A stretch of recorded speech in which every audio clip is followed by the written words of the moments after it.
स्वयं महिषासुर उस रणभूमि में कोटि कोटि सहस्त्र रथ, हाथी और घोड़ों की सेना से घिरा हुआ खड़ा था। वह दैत्य देवी के साथ तोमर, भिंदीपाल, शक्ति, मूसल, खड्ग, परशु और पट्टिस आदि अस्त्र शस्त्रों का प्रहार करते हुए युद्ध कर रहे थे। कुछ दैत्यों ने उन पर शक्ति का प्रहार किया, कुछ लोगों ने पास फेंके तथा कुछ दूसरे दैत्य ने खड्ग प्रहार करके देवी को मार डालने का उद्योग किया। देवी ने भी क्रोध में भरकर खेल खेल में ही अपने अस्त्र शस्त्रों की वर्षा करके दैत्यों के वो समस्त अस्त्र शस्त्र काट डाले। उनके मुख पर परिश्रम या थकावट का रंज मात्र भी चिन्ह नहीं था। देवता और ऋषि उनकी स्तुति करते थे और वे भगवती परमेश्वरी दैत्यों के शरीर पर अस्त्र शस्त्रों की वर्षा करती रही। देवी का वाहन सिंह भी क्रोध में भरकर गर्दन के बालों को हिलाता हुआ असुरों की सेना में इस प्रकार विचरने लगा मानो वनों में दावा नल फैल रहा हो। रणभूमि में दैत्यों के साथ युद्ध करती हुई अंबिका देवी ने जितने निश्वास छोड़े वे सभी तत्काल सैकड़ों हजारों गणों के रूप में प्रकट हो गए और परशु, भिंडीपाल, खड्ग तथा पट्टिस आदि अस्त्रों द्वारा असुर का सामना करने लगे। देवी की शक्ति से बड़े हुए वे गण असुर का नाश करते हुए नगाड़ा और शंख आदि बाजे बजाने लगे। उस संग्राम महोत्सव में कितने ही गण मृदंग बजा रहे थे। तदंतर देवी ने त्रिशूल से, गदा से, शक्ति की वर्षा से और खड्ग आदि सैकड़ों महादैत्यों का संहार कर डाला। कितनों को घंटों के भयंकर नाद से मूर्छित करके मार गिराया। बहुतेरे दैत्यों को पास से बांधकर धरती पर घसीटा। कितने ही दैत्य उसकी तीखी तलवार की मार से दो दो टुकड़े हो गए। कितने ही गदा की चोट से घायल हो धरती पर सो गए। कितने ही मुसल की मार से अत्यंत आहत होकर रक्त वमन करने लगे। कुछ दैत्य शूल से छाती फट जाने के कारण पृथ्वी पर ढेर हो गए।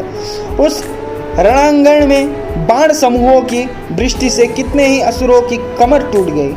बाज की तरह झपटने वाले देव पीड़क दैत्यगण अपने प्राणों से हाथ धोने लगे। किन्हीं की बही छिन्न भिन्न हो गई, कितनों की गर्दन कट गई। कितने ही दैत्यों के मस्तक कट कट कर गिरने लगे। कुछ लोगों के शरीर मध्य भाग में ही विदीर्ण हो गए। कितने ही महादैत्य जंघी कट जाने से पृथ्वी पर गिर पड़े। कितनों को ही देवी ने एक बाह, एक पैर और एक नेत्र वाले करके दो टुकड़ों में चीर डाला। कितने ही दैत्य मस्तक कट जाने पर भी गिरकर फिर उठ जाते और केवल धड़ के ही रूप में अच्छे अच्छे हथियार हाथ में ले देवी के साथ युद्ध करने लगते थे।